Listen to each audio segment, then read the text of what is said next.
അസ്സലാമു നമസ്കാരം. എല്ലാവർക്കും നമ്മുടെ പുതിയ വീഡിയോയിലേക്ക് സ്വാഗതം. ഇന്നത്തെ നമ്മുടെ റെസിപ്പി അരിപ്പൊടിയും മുട്ടയും വെച്ചിട്ടുള്ള നല്ല ടേസ്റ്റി ആയിട്ടുള്ളൊരു സ്നാക്സ് ആണ്.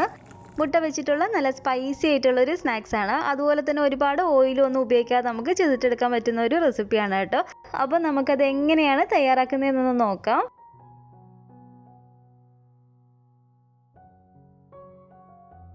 അതിന് വേണ്ടിയിട്ട് ഞാൻ ഈ ഒരു പാനിലേക്ക് ഒരു 1.5 ടേബിൾ സ്പൂൺ അളവിൽ ഓയിൽ ചേർത്ത് കൊടുക്കുകയാണ്. ഞാനിപ്പോൾ ഇതിലേക്ക് ഒഴിച്ചിരിക്കുന്നത് വെളിച്ചെണ്ണയാണ്. നിങ്ങൾ ഏത് ഓയിലാണ് കുക്കിങ്ങിന് എടുക്കുന്നത് ആ ഓയിൽ ഒഴിച്ചു കൊടുക്കാവുന്നതാണ്. ഓയിലൊന്ന് ചൂടായി വരുമ്പോഴത്തേക്കും ഒരു 3 ചെറിയ പച്ചമുളക് ഇതുപോലെ ഇട്ട് കൊടുത്തിട്ട് നമുക്കൊന്ന് ഇളക്കി കൊടുക്കാം. ഇതുപോലെ ഒന്ന് ഇളക്കിയതിന് ശേഷം ഇനി നമുക്കിതിലേക്ക് വേണ്ടത് ഒരു 4 ചെറിയ സവാള ഇതുപോലെ ഒന്ന് ചെറുതായിട്ട് അരിഞ്ഞെടുത്തതാണ്. അത്യാവശ്യം വലിപ്പമുള്ള സവാളയാണെങ്കിൽ നമ്മളൊരു 2 എണ്ണം എടുത്താൽ മതി. സവാള ഇട്ട് കൊടുത്തതിന് ശേഷം ഇതിലേക്ക് ഒരു സ്വല്പം ഉപ്പും കൂടെ നമുക്ക് ചേർത്ത് കൊടുക്കാം. എന്നിട്ട് നല്ല പോലെ തന്നെ ഇതുപോലെ ഒന്ന് ഇളക്കി ചെറുതായിട്ടൊന്ന് വാടി വരുമ്പോഴത്തേക്കും 1 ടീസ്പൂൺ അളവിൽ ഇഞ്ചി വെളുത്തുള്ളി പേസ്റ്റും കൂടി ഇട്ട് കൊടുക്കുകയാണ്.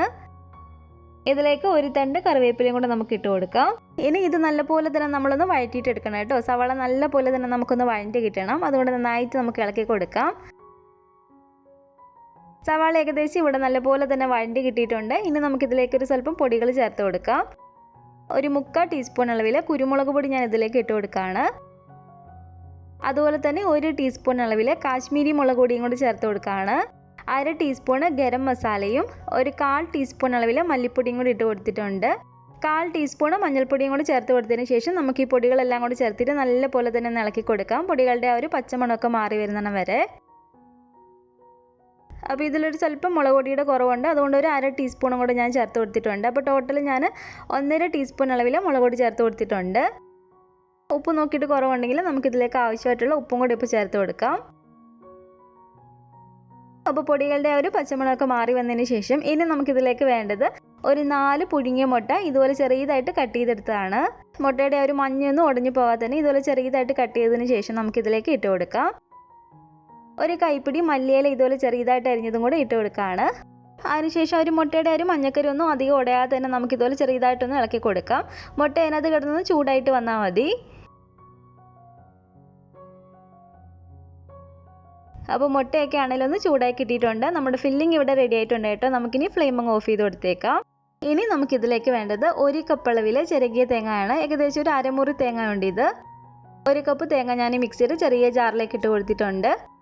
ഇനി ഇതിലേക്ക് വേണ്ടത് ഒരു 9ഓളം ചെറിയ ഉള്ളിയാണ്. ചെറിയ ഉള്ളിയും കൂടി ഇട്ട് കൊടുത്തതിന് ശേഷം ഇനി നമുക്കിതിലേക്ക് 1 ടീസ്പൂൺ അളവിൽ പെരിഞ്ജീരകവും കൂടി ചേർത്ത് കൊടുക്കാം. അതുപോലെ തന്നെ 1/2 ടീസ്പൂൺ അളവിൽ ചെറിയ ജീരകം കൂടി ചേർത്ത് കൊടുക്കുകയാണ്. ഇതെല്ലാം കൂടി ചേർത്തിട്ട് നമുക്കൊന്ന് ചതച്ചിട്ടെടുക്കാം. അരഞ്ഞു പോവരുത്. ഒരു 2-3 തവണ നമ്മളൊന്ന് കറക്കിയിട്ട് എടുത്താൽ മതി. അപ്പോൾ ഇതുപോലെ അരഞ്ഞു പോകാതെ ചെറിയതായിട്ട് നമ്മളൊന്ന് ചതച്ചിട്ടെടുക്കുക. ഇനി ഈ ഒരു പാത്രത്തിലേക്ക് നമുക്കൊരു 2 കപ്പ് അളവിൽ അരിപ്പൊടി വേണം. അരിപ്പൊടി എടുക്കുമ്പോൾ വറുത്തിട്ടുള്ള അരിപ്പൊടി തന്നെ എടുക്കണേ. സാധാരണ നമ്മൾ പത്തിരി ഇടിയപ്പമൊക്കെ ഉണ്ടാക്കാൻ എടുക്കുന്ന അരിപ്പൊടി ഒരു 2 കപ്പ് ഇതിലേക്ക് ഞാൻ ഇട്ട് കൊടുക്കുകയാണ്. ഈ അരിപ്പൊടിയിലേക്ക് ആവശ്യമായിട്ടുള്ള ഉപ്പും കൂടെ നമുക്ക് ചേർത്ത് കൊടുത്തതിന് ശേഷം ഒന്ന് ഇളക്കി കൊടുക്കാം. ഇനി ഇതിലേക്ക് നമ്മൾ ചതച്ച് വെച്ചിരിക്കുന്ന തേങ്ങ ഇട്ട് കൊടുത്തിട്ട് കൈ വെച്ചിട്ട് നല്ല പോലെ ഇതുപോലെ ഒന്ന് മിക്സ് ചെയ്ത് കൊടുക്കുക.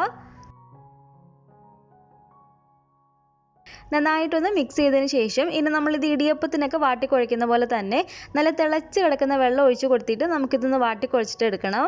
നല്ല തിളച്ച വെള്ളം തന്നെ വേണം നമ്മളിതിലേക്ക് ഒഴിച്ചു കൊടുക്കാൻ വേണ്ടിയിട്ട്. ഒരുപാട് വെള്ളം കൂടി പോകാതെ പ്രത്യേകം ശ്രദ്ധിക്കുക കേട്ടോ. കുറേശ്ശെ ഇതുപോലെ നമ്മൾ ഒഴിച്ചു കൊടുത്താൽ മതി. നല്ല സോഫ്റ്റ് ആയിട്ടുള്ളൊരു മാവായിരിക്കണം നമുക്ക് കിട്ടേണ്ടത്.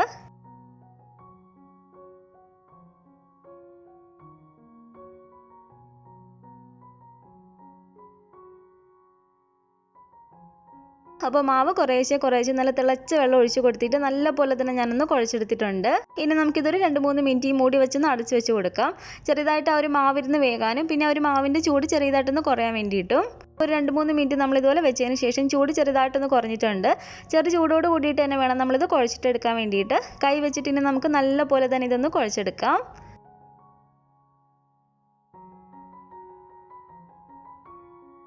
ഇതിപ്പോൾ കണ്ടില്ലേ, നല്ല സോഫ്റ്റ് ആയിട്ടുള്ളൊരു മാവായിട്ടാണ് നമ്മൾ വാട്ടിക്കുഴച്ചെടുത്തിരിക്കുന്നത്. അപ്പോൾ നിങ്ങളും കുറച്ച് വെള്ളം ഒഴിച്ച് കൊടുത്തിട്ട് ഇതുപോലെ കുഴച്ചിട്ട് എടുക്കുക. ഇനി കയ്യിൽ രണ്ടിലും കുറച്ച് ഓയിലൊന്നും ആക്കിയതിന് ശേഷം ഇതിൽ നിന്നൊരു അല്പം വലിപ്പമുള്ള ഉരുള തന്നെ നമുക്ക് എടുക്കാം. ഇതുപോലെ ഒന്ന് കൈ കൊണ്ട് ഉരുട്ടിയതിന് ശേഷം കൈ വെച്ചിട്ട് തന്നെ ഇതുപോലെ ഒന്ന് പരത്തി കൊടുക്കുക.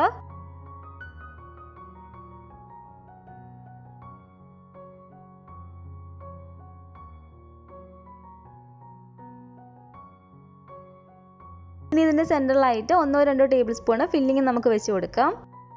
ഒരുപാടങ്ങ് ഫില്ലിംഗ് ആയി പോകണ്ട കേട്ടോ. ഒരുപാടായി പോയാൽ നമുക്ക് ഷേപ്പാക്കി എടുക്കാൻ വേണ്ടിയിട്ട് ബുദ്ധിമുട്ടാണ്, ഇടയ്ക്കൊക്കെ അങ്ങ് പൊട്ടിപ്പോവും. അപ്പോൾ ഇതുപോലെ ആവശ്യത്തിന് ഫില്ലിങ് വെച്ച് കൊടുത്തതിന് ശേഷം നമുക്കിതൊന്ന് ഒട്ടിച്ചിട്ടെടുക്കാം.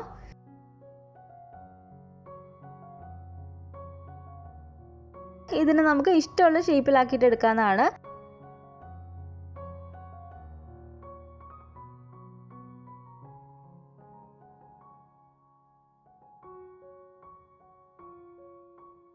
ഞാനിപ്പോൾ ഈ ഒരു ഷേപ്പിലാണ് കേട്ടോ ഈ ഒരു സ്നാക്സ് ചെയ്തിട്ട് എടുത്തിരിക്കുന്നത്. അപ്പോൾ ഇതുപോലെ തന്നെ നമുക്ക് ബാക്കിയുള്ള മാവെല്ലാം ഒന്ന് പരത്തിയിട്ട് അകത്ത് ഫില്ലിങ് വെച്ചിട്ട് ഈ ഒരു ഷേപ്പാക്കിയിട്ട് എടുക്കാം. കയ്യിൽ സ്വല്പം ഓയിലാക്കിയതിന് ശേഷം ഇതിൽ നിന്ന് കുറച്ച് വലിപ്പമുള്ളൊരു മാവ് എടുക്കുക. കൈ കൊണ്ട് നന്നായിട്ട് ഇതുപോലെ ഒന്ന് ഉരുട്ടിയതിന് ശേഷം നമുക്ക് കൈ വെച്ചിട്ട് തന്നെ ഒന്ന് പരത്തിയിട്ട് എടുക്കാം. എന്നിട്ട് ആവശ്യത്തിനുള്ള ഫില്ലിങ് വെച്ച് കൊടുത്തിട്ട് ഇതുപോലെ ഒന്ന് ഒട്ടിച്ചിട്ട് നമുക്ക് ഇത് ഷേപ്പാക്കിയിട്ട് എടുക്കാം.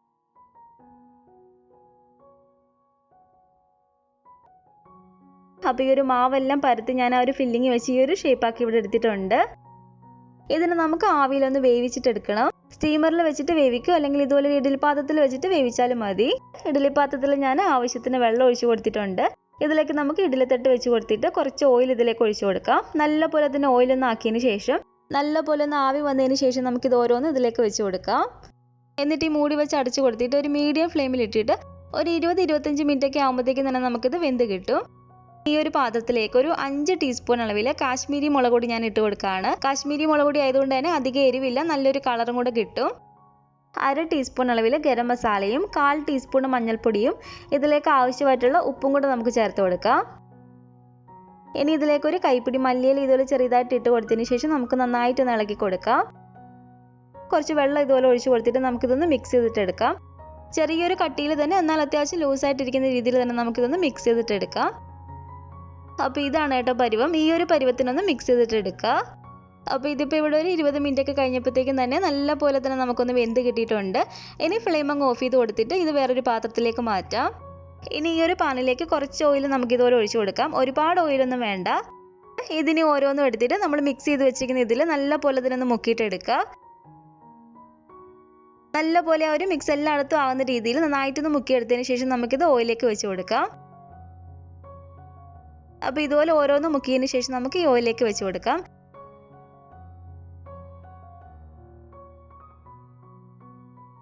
നമ്മൾ ഈ ഒരു സ്നാക്സ് നല്ല പോലെ തന്നെ ആവിയിലൊന്ന് വേവിച്ചാണ്. ഇത് ഒരുപാട് ഫ്രൈ ഒന്നും ആക്കണ്ട, ചെറിയതായിട്ട് ഒരു മസാല അതിനകത്ത് നന്നായിട്ട് പിടിക്കുന്ന രീതിയിൽ നമ്മൾ ചെറിയതായിട്ടൊന്ന് ഫ്രൈ ചെയ്തിട്ടെടുത്താൽ മതി. ഒരു മീഡിയം ഫ്ലെയിമിൽ നിന്ന് തീ ഒന്ന് കുറച്ച് വെച്ച് കൊടുക്കുക. ഒരുപാട് തീ കുറയ്ക്കും വേണ്ട. ഒരു സൈഡ് ഒന്ന് ആയി വരുമ്പോഴത്തേക്കും നമുക്കിതൊന്ന് മറിച്ചിട്ട് കൊടുക്കാം. ഒരു സൈഡിൽ നിന്ന് മൊരിഞ്ഞതിന് ശേഷം കുറച്ചും കൂടി നമുക്കിതുപോലെ മസാല ഒന്ന് വെച്ച് കൊടുത്തിട്ട് ഒന്നും കൂടെ ഒന്ന് ഫ്രൈ ചെയ്തിട്ട് എടുക്കുകയാണെങ്കിൽ നല്ലപോലെ തന്നെ നല്ല കളറിലിരിക്കും. കഴിക്കാനും കുറച്ചും കൂടി ടേസ്റ്റ് ആയിരിക്കും. ഇതിൽ നമ്മൾ ഈ മുളക് പൊടിയൊക്കെ ചേർത്ത് കൊടുത്തു എന്ന് കരുതിയിട്ട് ഒരുപാടങ്ങ് എരിവൊന്നും ഇല്ല കേട്ടോ. നമ്മളിതിലേക്ക് കാശ്മീരി മുളക് പൊടിയാണ് ചേർത്ത് കൊടുത്തിരിക്കുന്നത്, അതുകൊണ്ട് അത്യാവശ്യം ഒരു എരിവേ ഉള്ളൂ. ഇതിവിടെ എല്ലാം തന്നെ ഇതുപോലെ ഞാൻ ചെറിയതായിട്ടൊന്ന് ഫ്രൈ ആക്കി എടുത്തിട്ടുണ്ട്. ഇതിന് നമുക്ക് ഈ പാനിൽ നിന്ന് എടുത്ത് മാറ്റിയേക്കാം. അപ്പോൾ അരിപ്പൊടിയും മുട്ടയും വെച്ചിട്ടുള്ള നല്ല ടേസ്റ്റി ആയിട്ടുള്ള നമ്മുടെ ഒരു സ്നാക്സ് ഇവിടെ റെഡി ആയിട്ടുണ്ട്. അകത്തെ ആ ഒരു ഫില്ലിങ്ങിനാണെങ്കിലും നമ്മൾ ആ ഒരു അരിപ്പൊടിയൊക്കെ ചെയ്തിട്ടെടുത്തിരിക്കുന്നത് തേങ്ങ ഒക്കെ ചതച്ചിട്ടാണ്. അതുകൊണ്ട് തന്നെ ഇതിന് നല്ല ടേസ്റ്റാണ് കേട്ടോ. ഇതിൻ്റെ കൂടെ ഇതുപോലെ നല്ല ചൂട് കട്ടൻ ചായയും കൂടെ ഉണ്ടെങ്കിൽ അടിപൊളിയായി. ഞാനിത് നിങ്ങളൊന്ന് മുറിച്ചും കൂടെ കാണിച്ചു തരാം കേട്ടോ. ഇതിപ്പോൾ കണ്ടില്ല, നല്ല അടിപൊളിയായിട്ട് തന്നെ നമ്മുടെ ഈ ഒരു സ്നാക്സ് ഇവിടെ കിട്ടിയിട്ടുണ്ട്. ഈ ഒരു റെസിപ്പി നിങ്ങൾക്ക് ഇഷ്ടപ്പെട്ടെങ്കിൽ തീർച്ചയായിട്ടും ഒന്ന് ട്രൈ ചെയ്ത് നോക്കുക കേട്ടോ. ഉണ്ടാക്കി നോക്കിയിട്ട് നിങ്ങളുടെ അഭിപ്രായങ്ങളൊക്കെ മറക്കാതെ തന്നെ നമ്മുടെ കമൻറ്റ് ബോക്സിൽ വന്ന് അറിയിക്കുക. അതുപോലെ തന്നെ നമ്മുടെ വീഡിയോ ആരെങ്കിലും ആദ്യമായിട്ട് കാണുന്നുണ്ടെങ്കിൽ താഴെ കാണുന്ന റെഡ് സബ്സ്ക്രൈബ് ബട്ടണും കൂടെ ഒന്ന് പ്രസ് ചെയ്ത് സപ്പോർട്ട് ചെയ്യണേ. കൂട്ടത്തിൽ കാണുന്ന ബെല്ലൈക്കണും കൂടെ ഒന്ന് ക്ലിക്ക് ചെയ്ത് അതിൽ ഓൾ എന്ന ഓപ്ഷൻ തന്നെ കൊടുക്കുകയാണെങ്കിൽ ഞാൻ പുതിയ റെസിപ്പികളൊക്കെ ഇടുമ്പോൾ നിങ്ങൾക്ക് അതിൻ്റെ നോട്ടിഫിക്കേഷൻ കിട്ടുന്നതായിരിക്കും. ഇൻഷാ അല്ലാഹ് വീണ്ടും നമുക്ക് ഇതുപോലെ നല്ലൊരു റെസിപ്പി ആയിട്ട് കാണാം.